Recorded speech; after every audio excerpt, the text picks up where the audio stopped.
on était en train d'essayer de trouver où est-ce qu'on voit qu'il y a un scénario où quelque chose, selon les rabbanans qui disent qu'il est chayav, un objet passe de reshut hayachid à reshut rabim, et au milieu, en passant par quelque chose au milieu, qui est un endroit neutre, un espace neutre, où est-ce qu'on voit une telle chose? Et on avait dit, on avait proposé que quelqu'un qui l'interdiction de transporter quelque chose dans les damot, dans le reshut rabim, il y a un interdit dans la Torah de transporter un objet 4 amot dans le reshut rabim.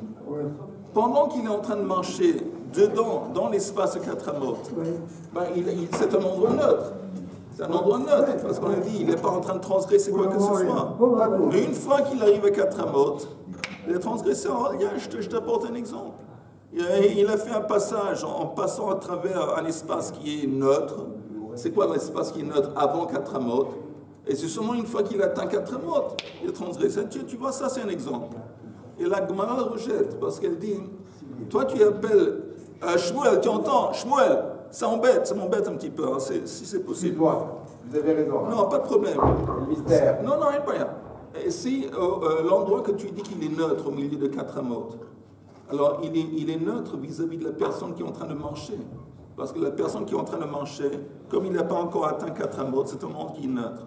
Mais pour d'autres personnes, s'il y a d'autres personnes qui, eux, ont transporté un objet, ils arrivent dans cet espace dans lequel lui, il se trouve, ils ont transgressé, c'est un endroit qui n'est pas neutre pour les autres. Est-ce que vous avez compris? Oui. Donc, ce n'est pas un bon exemple pour ce qu'on essaie d'entendre. Pourquoi? Parce que nous, on parle d'un carmélite. On avait parlé de cet espace en face des magasins, où les marchands s'assoient et ils parlent avec les clients. C'est un carmélite. Carmélite, c'est objectivement, c'est carmélite pour tout le monde. Pour tout le monde. Donc ça ne marche pas avec l'exemple qu'on a proposé, qu'on a donné. Donc on va passer à un autre exemple. Alors on est à la page Vav Amoud Aleph.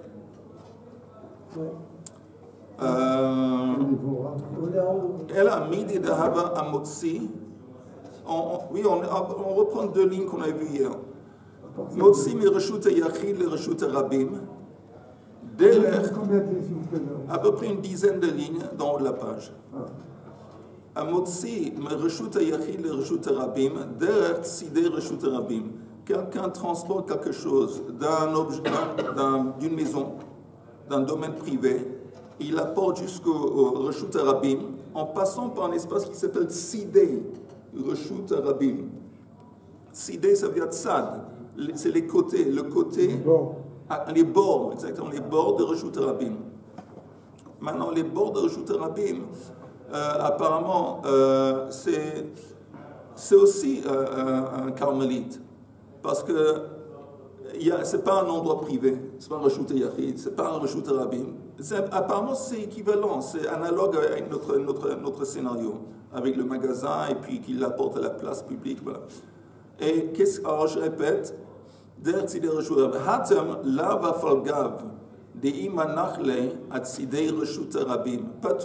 ici, s'il avait posé l'objet dans cet espace, le bord de la route, il serait patour parce que ça s'appelle un carmélite.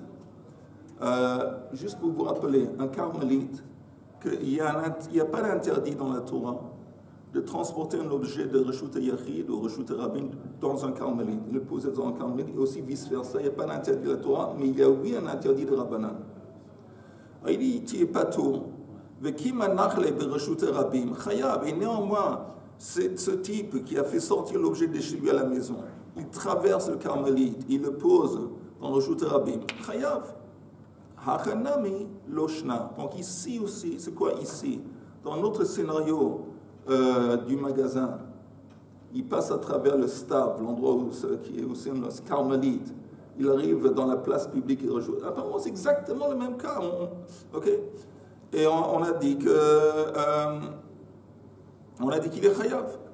Tiens, tu vois bien, il y a un précédent, il y a un truc qui est analogue, un cas analogue et similaire. Matkif la rapapa, anich les rabanan. Ça marche seulement selon les rabanan.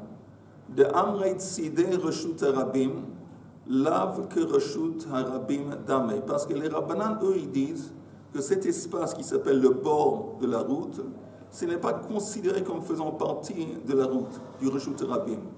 Donc si ça ne fait pas partie, en effet, il s'agit d'un carmélite.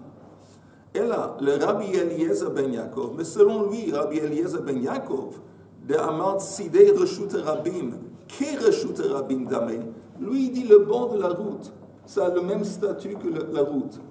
Le bord de Reshut Rabim, c'est considéré comme une extension de Reshut Rabim. Alors selon lui, ce n'est pas un cas analogue, un autre cas du magasin et le stav et puis la place. Parce que là, c'est un carmélite pour tout le monde, d'accord. Selon Rabbi Yoshua ben Levi, Rabbi Eliezer ben Yaakov, si tu dis que le bord de la route, c'est comme la route, c'est un cas différent. Qu'est-ce qu'on peut dire?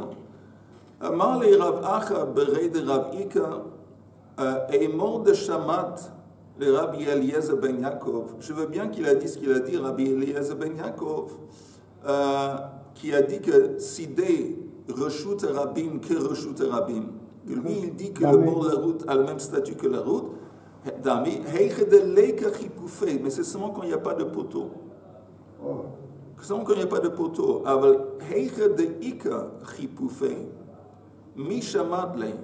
Mais quand il y a des poteaux, qui te dit que Rabbi Eliezer ben Yaakov va dire que cet espace au bord de la route, c'est comme la route? C'est quoi les poteaux? Par exemple, un cas de figure dont parle Rashi, il y a une maison. Et à côté de la maison, il y a une route.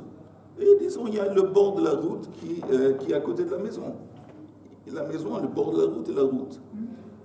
Quelquefois, ils mettaient des poteaux pour empêcher que les caravanes ou les chariots vont arriver trop près des murs. Ils vont frotter contre les murs et faire des dégâts aux murs. Donc, ils faisaient comme un truc de sécurité. Ils plaçaient quelques poteaux un petit peu en face du mur, en fin de compte à la lisière du Tsidei Reshut Rabim, pour empêcher que les voitures, les choses vont venir trop près et heurter ou frotter contre les murs. Alors, si c'est comme ça qu'il y a des poteaux, même Rabbi Eliezer ben Yaakov serait d'accord que cet endroit, c'est pas Reshut Rabim. Normalement, il dit que si les Reshut Rabim, c'est équivalent à Reshut Rabim. Mais s'il y a des chipouf et des poteaux, alors là, il aussi serait d'accord que c'est un cas analogue. C'est pas un passage piétonnier. C'est pas un passage, exactement. Tu ne peux pas considérer que cet espace est une continuation de la route. Et la preuve, il y a comme des poteaux qui font une séparation. C'est un passage piéton? Non, pas nécessairement, non. Simplement, c'est un espace comme ça neutre qui est à côté de la route. Et il y a une possibilité que les gens qui font le va-et-vient sur la route, ils vont aussi passer sur cet endroit. Vous savez, un petit peu comme dans des routes, il y a les endroits sur la route dans lesquels les voitures sont en train de rouler. Et il y a un endroit à côté où on pourrait rouler, mais personne ne roule. C'est contre la loi. Shulaim, exactement. Comment on dit Shulaim? C'est le nom alors de Carmélite alors? Oui, ça s'appelle Carmélite. D'accord. Sur quel domaine? Pardon? C'est à côté de la route, à côté de la place. C'est en pièce sur le domaine. Il y a un endroit privé, il y a une maison quelconque, Reshut Yachid, il y a le Sidei Reshut Rabim, il y a le bord de la route, et puis il y a Reshut Rabim. Donc c'est public. Oui.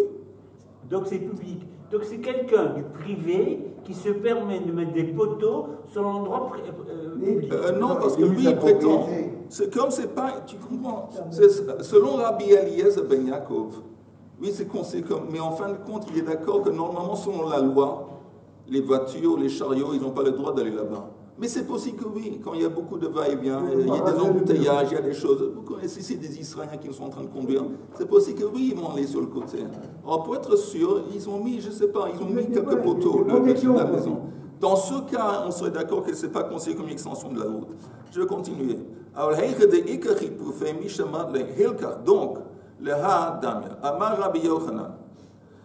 Vous vous rappelez, on avait dit, et c'est la dernière petite précision, qu'il y a une machloket avec notre cas de magasin, Stav, l'endroit où il y avait, s'assoyaient les marchands. Ouais. et la place publique. On avait dit qu'il y a une marloquette que Rabbanan, eux, ils ont dit que si quelqu'un porte un objet du magasin jusque dans la place, il est fautif, il a transgressé. Et pourquoi est-ce qu'il a transgressé? Parce que c'est considéré que quand il a passé à travers le stav, le carmélite, l'objet qu'il portait n'a pas été placé. Ça n'a pas été placé par terre, parce qu'il était en train de marcher. Donc, comme ça n'a pas été placé par terre, c'est comme si le passage a été direct entre Reshut et Yachid et Reshut et Rabim. Tandis que Ben Hazan, lui, il dit que non. Lui, il considère que quand le type il porte un objet, il passe à travers ce carmélite, le stav. C'est comme si au moment qu'il marchait dessus, l'objet a été placé. Bon, si c'est comme ça, c'est que l'objet est allé de Reshut et Yachid, a été posé dans le stav, le carmélite, et ça c'est interdit, dit Rabbanan. Et ça c'est Ben Hazai. Attends une seconde. Mais même Ben Hazai, et la Gemara dit, au modé Ben Hazai, Amar Rabbi Yochanan, au modé Ben Hazai, bezorek, que si l'objet n'a pas été porté, l'objet a été jeté, et il était en train de passer dans l'air du magasin jusque dans la place publique, même Ben Hazai va accepter que quand ça passe au-dessus de l'espace du carmélite, ça n'a pas été posé. C'est seulement quand le type il marche, il le porte. Tanya Nami Hachi, il y a une braïte qui confirme cette idée. Hamotsi mechanud le platia, quelqu'un qui fait sortir un objet d'un magasin jusqu'à la place publique et Reshut Rabim, derrière stav, à travers cet espace où les marchands s'assoient, chayav. Et ça fait rien, il n'y a pas de différence. Echad hamotsi, echad hamachnis, echad hamoshit, echad hazorek. C'est pas important si le type il portait, qu'il fait rentrer, s'il tendait l'objet et ça a été tendu ou que ça a été jeté, quoi que ce soit, il est chayav. Ça c'est Rabbanan. Et à la fin de la braïta, Ben Hazai Omer, Hamotzi va machnis patour. Il dit non. Celui qui porte l'objet d'un endroit à l'autre et qui traverse à travers le carmélite, il est patour. Encore une fois, parce que lui conçoit que ça a été posé au milieu, tandis que, il conçoit que ça n'a pas été posé au milieu. Mais Hamoshit va Zorek Chayav. Encore une fois, Ben Hazai, lui, il dit que quand. Je répète, Hamotzi mechanu le platia der stav Chayav. Echad hamotzi ve'echad hamachnis ve'echad hazorek ve'echad hamoshit. Parce que cette opinion ne considère pas que quand l'objet a passé à travers le stav, il s'est arrêté. Et donc c'est comme si ça a passé directement de Reshut Yachid à Reshut Rabim, Chayav, il a transgressé Hotsa'a. Tandis que Ben Hazai Omer Hamotzi va machnis patour, parce que lui considère que quand ça a passé au milieu, sur le carmélite, ça a été posé. Donc ça n'a pas fait, il n'a pas fait Reshut Yachid et Reshut Rabim. Et pour ça qu'il est patour. Tandis que Hamoshit va Zorek Chayav, même Ben Hazai serait d'accord que si l'objet a été tendu ou jeté, alors là, ce n'est pas considéré comme si ça a été posé au milieu.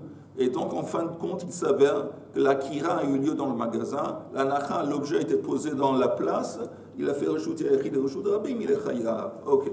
Tanu Rabbana, Arba Reshuyot le Shabbat. Maintenant, la Gemara va définir les 4 concepts de domaines différents qui existent dans le contexte du Shabbat.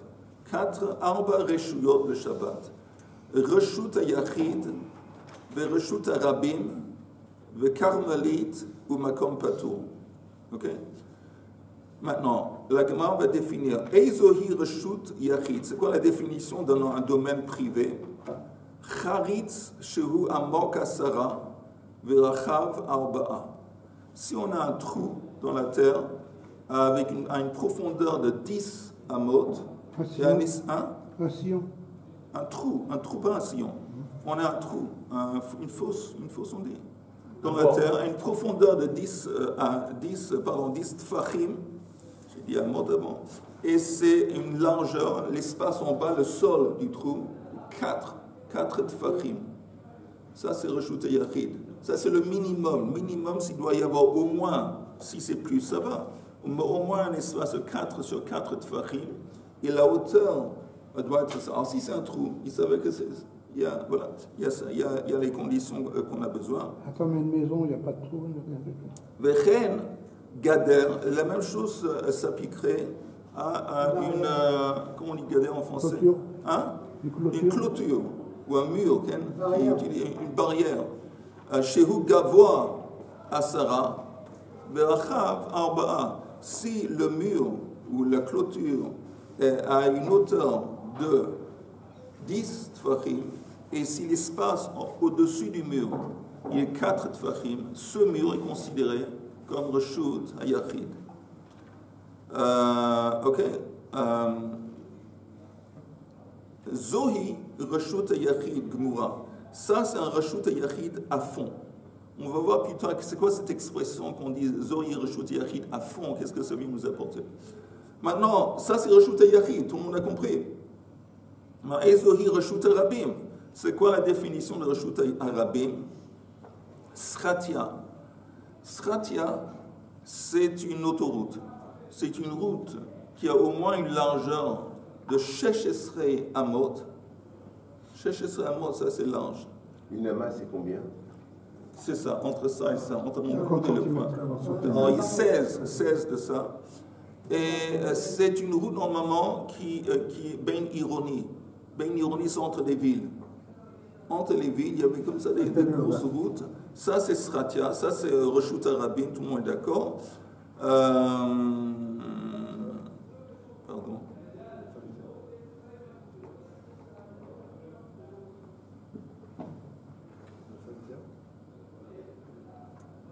Voilà, Sratia, Platia, c'est de la place. C'est un grand... Ils ont l'endroit où il y a un marché.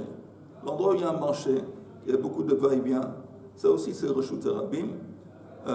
C'est pour ça que c'est écrit Platia Gdola. C'est pas une petite cour, pas un petit endroit. Ça doit être un endroit où ils vont fréquenter par beaucoup de gens. Mon frère était à Moscou.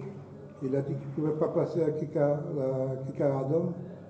C'est très grand, il y a beaucoup de gens qui passent. Il a fait. Ça, c'est un bon exemple aussi à Venise.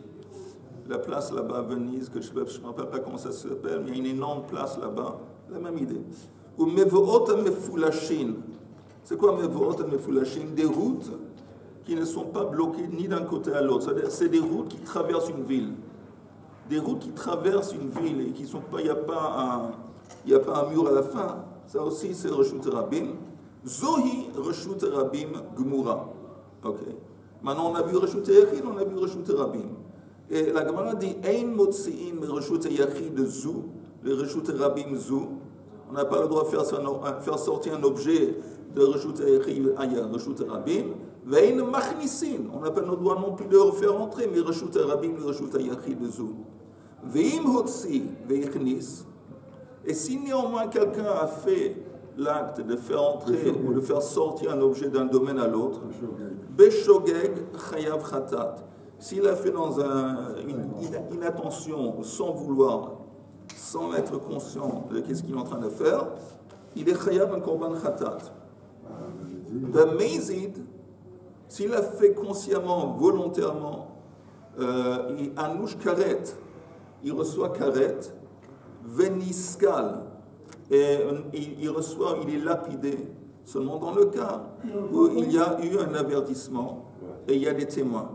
Mais si c'était ni vu ni connu, il était en cachette, pas en cachette, mais il a fait ça, il ne va pas recevoir ce qu'il a, mais il va recevoir quelque chose qui n'est pas moins grave, peut-être même plus grave, c'est karet. Parce que c'est quoi karet? Karet, c'est plus, en quelque sorte, c'est pire que lapider. Parce que karet, c'est quand l'âme est disconnectée d'âme Israël. Mais ça veut dire en haut. Et ça, c'est grave. Ça, c'est karet. Aval. C'est grave, mais il peut faire... oui, il peut faire... Il peut faire chouva. Celui qui est lapidé, il peut lui faire chouva. Ça, c'est vrai. Ça, c'est vrai. Mais tu sais, normalement, avant qu'on met à mort quelqu'un, on fait en sorte qu'il fait chouva. Ok, mais c'est-à-dire, oui, malgré tout, oui, il va quand même. Aval, mais Yam, la mer, ou Bika, disons, c'est une plaine en bas d'une vallée. La vallée.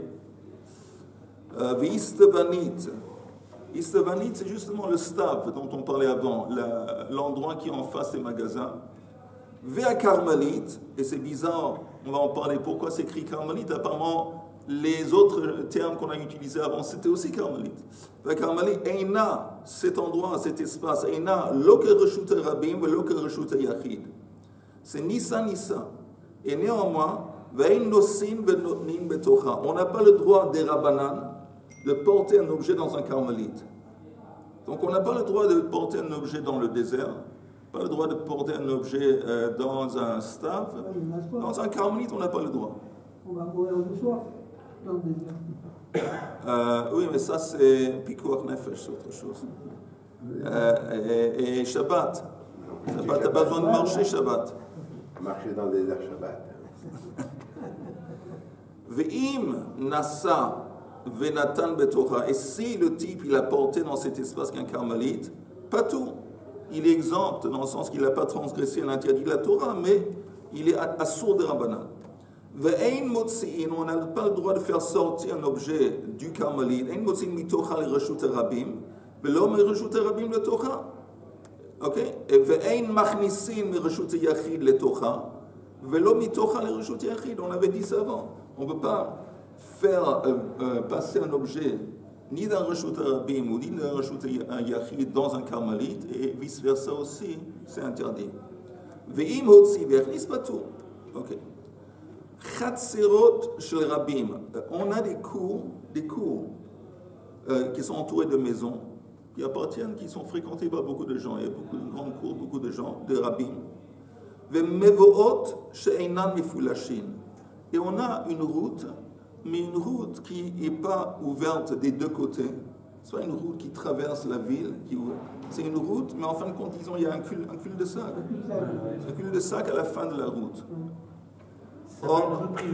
Alors, dans ces deux cas, irvu mutarin, lo irvu asurim. Si la personne fait un irouv, ça va lui permettre de transporter de sa maison jusque dans la cour, et de la cour jusque dans la maison. La même chose avec cette route qui a un cul-de-sac. Et cette route, elle est entourée de chatserot, elle est entourée de cours. Là aussi, on va pouvoir, si on a fait un irouv, on va pouvoir transporter une cour jusqu'à la route, et on va en parler plus tard. Lo irvu asurim. Adam omed ala iskupa. Quelqu'un est sur une iskupa. Maintenant, iskupa, c'est le seuil de la maison. Le seuil de la maison, et ce n'est pas un carmélite. Apparemment, ce n'est pas un carmélite parce que ça n'a pas c'est pas clôturé autour du tout, même, et voilà. Alors, ça s'appelle Makom Petour. En Makom Petour, il n'y a pas de problème. Il n'y a pas de problème de midoraita. Même midoraita de passer un objet de reshut rabim et reshut yachid dans un Makom Petour, et le faire sortir d'un Makom Petour dans un reshut yachid, il n'y a pas de problème. Ok? Alors, ni des Rabbanan, ni rien. Ni de Rabbanan. Ah voilà, donc c'est Makom Petour. Nachon. Alors la Gemara dit Adam omed ala iskupa. Il y a quelqu'un qui est dans cet espace qui est Makom Petour, disons le seuil de la maison, qui est dehors. Notel mi balabait, venotenlo. Il peut prendre un objet de celui qui est à l'intérieur de la maison, le balabait, et puis lui remettre ça dans les mains. Donc il y a du va-et-vient entre la maison et l'iskupa, pas de problème. Notel me ani, venotenlo. Il peut faire aussi le sens, il peut accepter un objet de quelqu'un dans la rue, le prendre, et puis aussi lui remettre dans les mains, parce que Makom Petour, au bilvad, à condition, shelo yitol mi balabait venoten le ani, qui ne va pas prendre un objet du balabait et le transmettre au type qui est dehors dans la rue. Parce que là, il y a un interdit des Rabbanan. Parce qu'on a peur, à force qu'il a assisté à à faire bouger un endroit de rejouter thérapie, on a peur qu'ils vont faire ça sans l'intermédiaire, sans qu'il y ait un Makom Petour, et ça va se dérouler directement de rejouter. Donc il y a une interdiction des Rabbanan. dans les mots, encore une fois, au bilvad, shlo yitol mi balabait, venoten l'ani, mais ani venoten le balabait. Ve'im natal, venatan. Mais néanmoins, s'il a fait ce qu'il n'aurait pas dû faire, il a accepté un objet d'un type qui était dans un reshoot, il a transmis à quelqu'un d'autre qui était dans un autre reshoot, shloshtan pturim. Les 3 personnes qui ont participé à cet échange, ils ne sont pas tours, ils n'ont pas transgressé une transgression midoraite, mais néanmoins, c'est interdit de Rabbanan.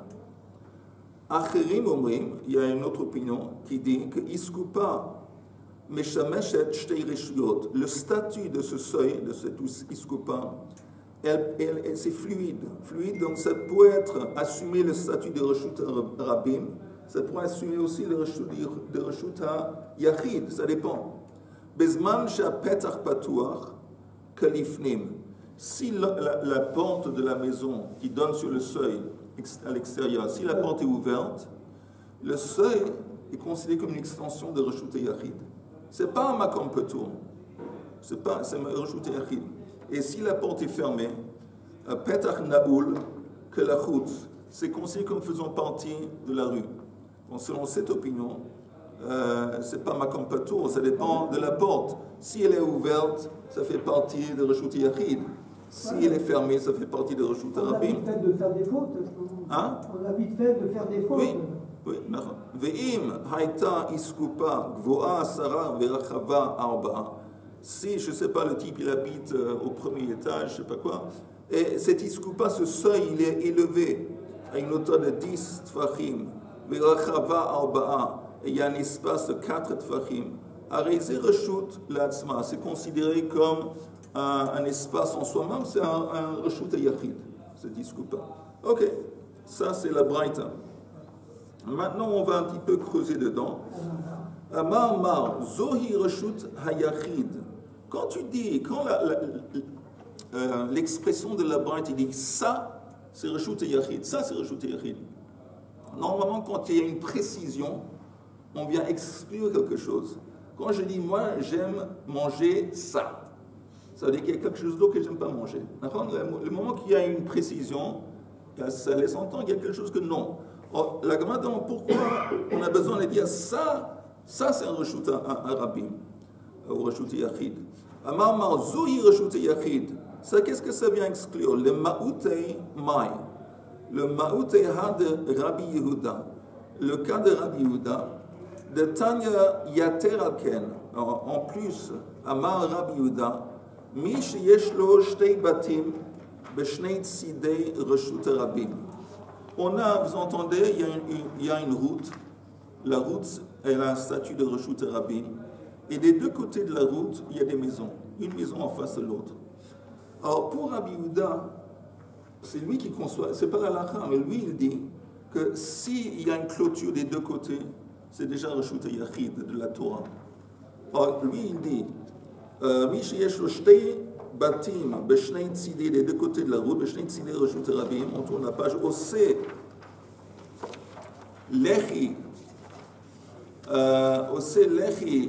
mikan velechi mikan, o kora mikan ve kora mikan. C'est quoi cette histoire de lechi et de kora? C'est un signe. Oui, c'est un signe. Maintenant, pourquoi? Quelle est l'idée, le but de ce signe? D'abord, qu'est-ce que c'est un lechi? Lechi, c'est comme un morceau de bois. Ça peut être un poteau quelconque qu'il met à droite ou à gauche de l'entrée de cette cour, ou quelque chose qui donne sur le... Et ça, c'est un lechi. Et kora, c'est une poutre qui on a posée en haut de l'entrée, en haut de... Ok? Disons, c'est une cour qui donne sur la place publique au reshut rabim, mais on a le droit de porter à l'intérieur, mais à condition qu'il y ait un signe. C'est, encore une fois, le signe, c'est pour nous rappeler que, en fin de compte, c'est reshut yachid. C'est reshut yachid. Et quand tu dépasses le signe, que ce soit le poteau, que ce soit le poutre, quand tu rentres dans un reshut rabim, il faut faire gaffe. C'est un signe pour nous rappeler, un rappel. Bon, Rabbi Yehuda, il dit, écoute, tu as une route, et des deux côtés de la route, il y a une maison qui se en face de l'autre. Tu fais un signe parce que tu as le droit, en face de ces maisons, de transporter quelque chose parce que selon lui, c'est reshut yachid. Mais une fois que tu dépasses l'espace où se trouve le lechi ou la poutre, que tu saches que tu risques d'entrer en Reshut Rabim. Mais c'est ce qu'il dit, tu mets la poutre, tu mets un signe, et que ça va te permettre de transporter à l'intérieur. C'est un truc des Rabbanan. Encore. Lechi mikan velechi mikan, o kora mikan ve kora mikan, ve nose ve noten be'emsa. Et là, il peut transporter quelque chose au milieu.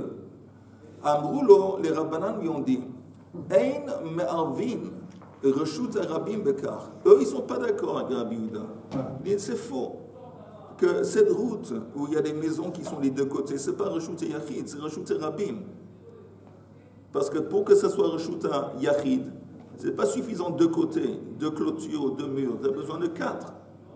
Donc il dit c'est reshut Rabim. Alors si c'est reshut Rabim, ça ne va pas t'aider de faire un siman, de faire un lechi ou de faire une kora. Il y a une interdiction de porter quoi que ce soit au milieu.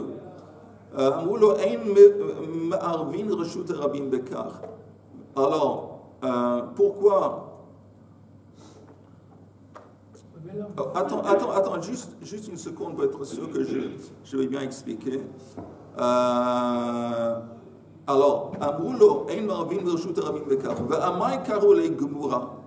pourquoi avant on avait dit que ça c'est Reshut Rabim Gemura, ça c'est Reshut Rabim à fond.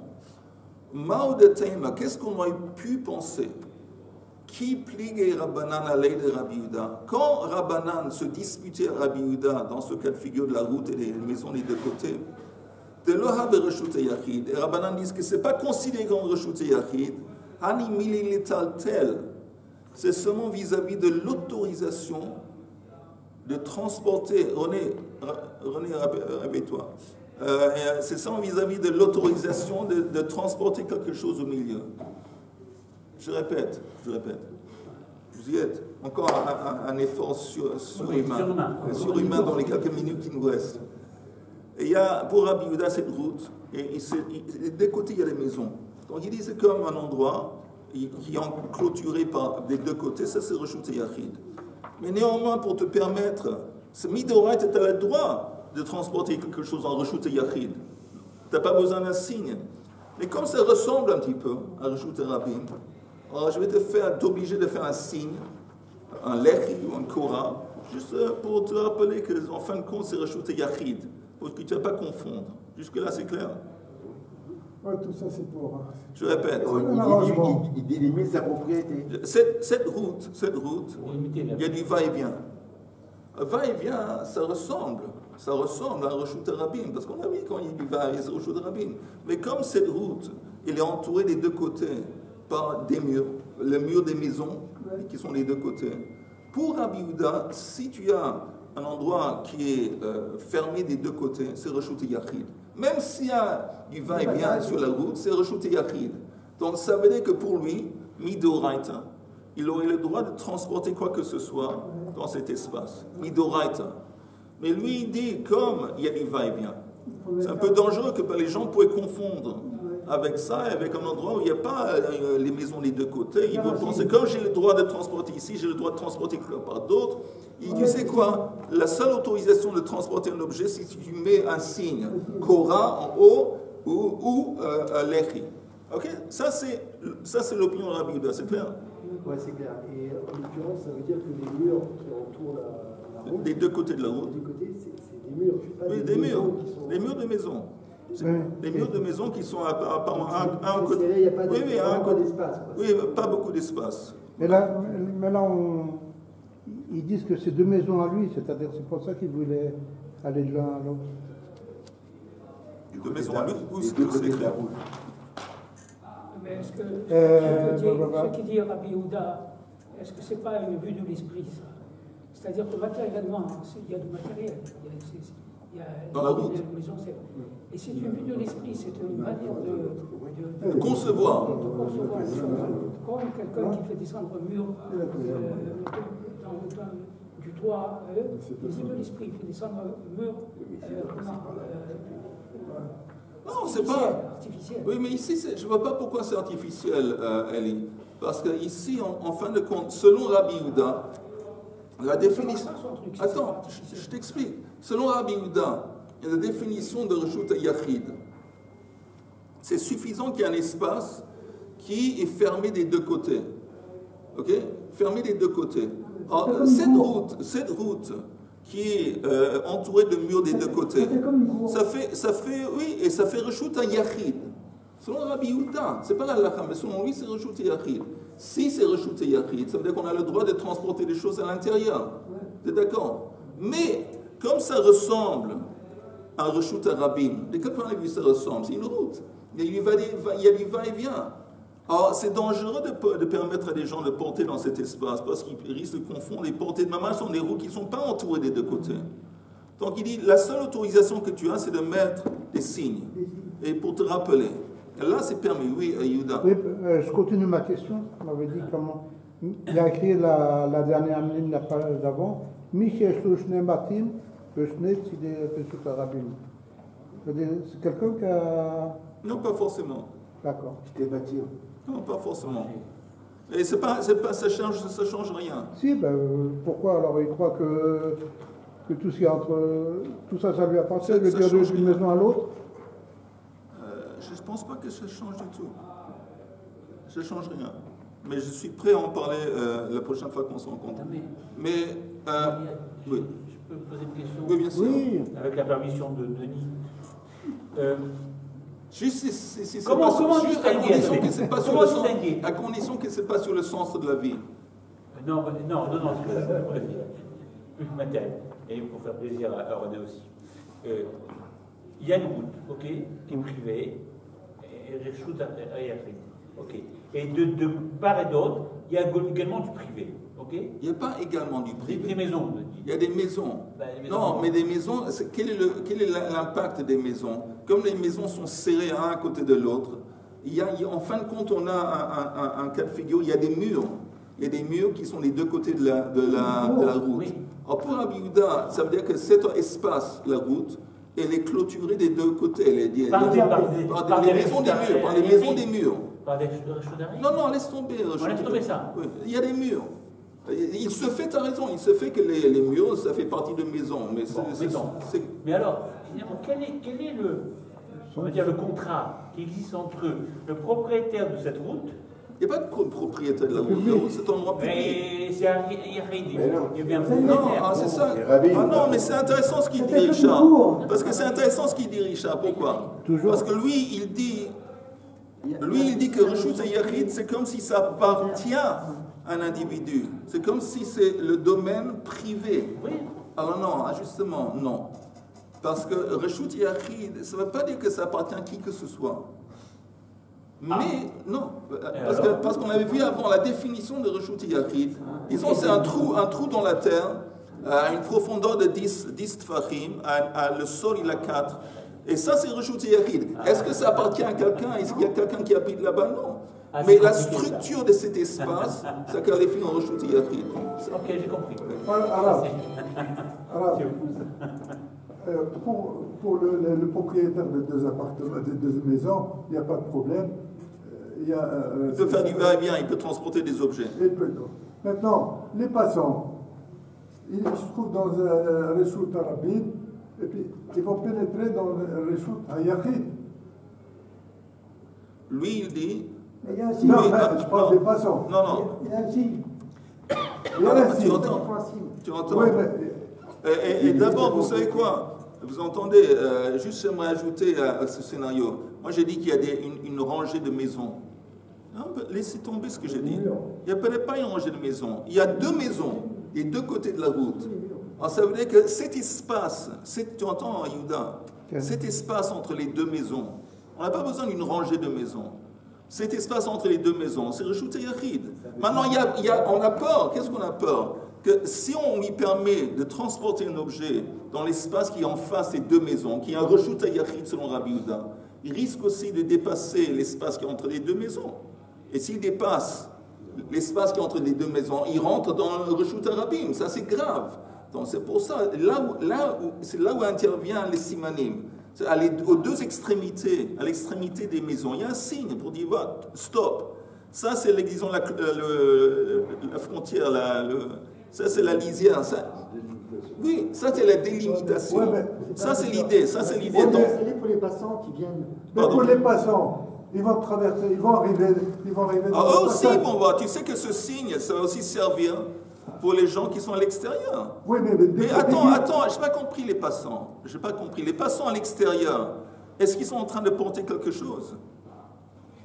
S'ils sont en train de porter quelque chose, c'est interdit parce qu'on ne veut pas transporter quelque chose de Reshut Rabim. Ah voilà, c'est ça. Plus que 4 amot. C'est seulement une fois qu'on arrive dans l'espace qui est entre les deux maisons. Quand lui il dit il permet de transporter, c'est seulement entre les deux maisons. Bah oui. Lui, Mais il pas ouvre... pour les autres, non. Non, parce qu'à côté de cet espace qui est entre les maisons, c'est Reshut Rabim. Pour les passants.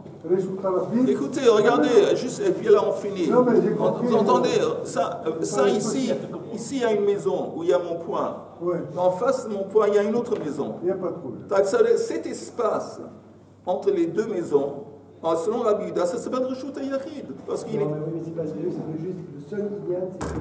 Pour le propriétaire des maisons. Pardon? On a parlé d'une route. Oui, une route. Dans laquelle il y a deux maisons. Oui. Si la route est continue, et à gauche et à gauche et à droite. Bien sûr.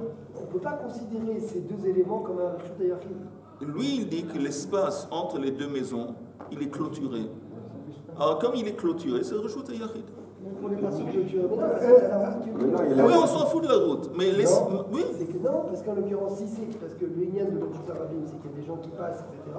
Et avec une route qui continue. Si la route, elle. Si, cher Yoel, que j'aime à la folie. Si j'aborde un autobus londonien, tu sais les autobus à Londres, deux états, le rouge, tu le mets, tu le plantes au milieu de la route. La route c'est un endroit à Reshut Rabim, mais le bus, il a statut de Reshut Yachid. C'est un Reshut Yachid au milieu de Reshut Rabim. Le bus, oui, parce qu'en soi, il est complètement fermé. Mais c'est la même chose pour Rabbi Yehuda, c'est la même chose avec cet espace qui est entre les deux maisons, c'est comme si c'était fermé. Excusez-moi. Moi, je dis juste, c'est pas logique. Non, j'en parlerai avec Rabbi Yehuda sans attendre. Mais dans le Yann, que si la route, elle est ouverte, elle est ouverte. Elle est ouverte, mais le robe de la route, il est découvert. Oui. Et juste, il y a un petit espace. Et juste au milieu, il y a un bus londonien. Oui, mais dans le bus, c'est pas le chose qui est fermé. Mais ça aussi, c'est fermé selon Rabbi Yehuda. C'est fermé. Parce que pour lui, quand tu as deux murs des deux côtés de la route, c'est fermé. D'un côté, pour lui, c'est fermé. C'est Reshut Yachid. Il n'y a aucune différence pour lui entre le bus de Londres et l'espace entre les deux maisons. Le bus de Londres, il y a les quatre côtés qui sont fermés. Mais lui, il n'a pas besoin des quatre côtés. Lui, c'est ça. Rabbi Yehuda, lui, il dit que le moment qu'il y a deux côtés, c'est Reshut Yachid. C'est équivalent avec le bus de Londres. C'est pas comme Rabbi Yehuda. Oui. Avant, il se trouvait sur les gens, il se trouvait sur le Reshut Rabim. Oui. Ils se sont trouvés là. Maintenant, ils vont traverser. Ils vont traverser. Comment s'appelle cet endroit-là? Selon Rabbi Yehuda, Reshut Yachid. Et selon les gens qui vont traverser. C'est pareil. Pas de problème, il y a des fois que tu traverses. Reshut Yachid. Oui, donc les passants, ils vont être Reshut Rabim. Tu sais, il n'y a pas de problème de traverser. Il n'y a pas de problème de traverser. Où est-ce qu'il y a un problème? Si le type il jette un objet, ou s'il porte un objet, il jette un objet des deux côtés de la maison, jusque dans l'espace qui est entre les deux maisons, il jette. Alors, il savait qu'il a, selon Rabbi Yehuda, il a jeté un objet, le Reshut Rabim, dans Reshut Yachid. Oui. Ça, c'est grave. Mais si le type, il porte rien, il est simplement en train de porter, il est en train de marcher. Il n'y a pas de... Alors, s'il porte d'abord quand il était avant d'entrer dans l'espace sans face et de mur, il n'a pas le droit de porter un objet dans Reshut Rabim plus que 4 amot. Alors laisse tomber, il est déjà dans tous ces problèmes. Et il a déjà un problème. On n'a pas le droit de porter un objet 4 amot de Reshut Rabim, laisse tomber. Et à part ça, même s'il ne porte pas, il est, je sais pas, il est parachuté en face de cet espace, il jette un objet où il a fait Reshut Rabim, le Reshut Yachid. C'est grave, c'est interdit. Mais pourquoi est-ce que Rabbi Yehuda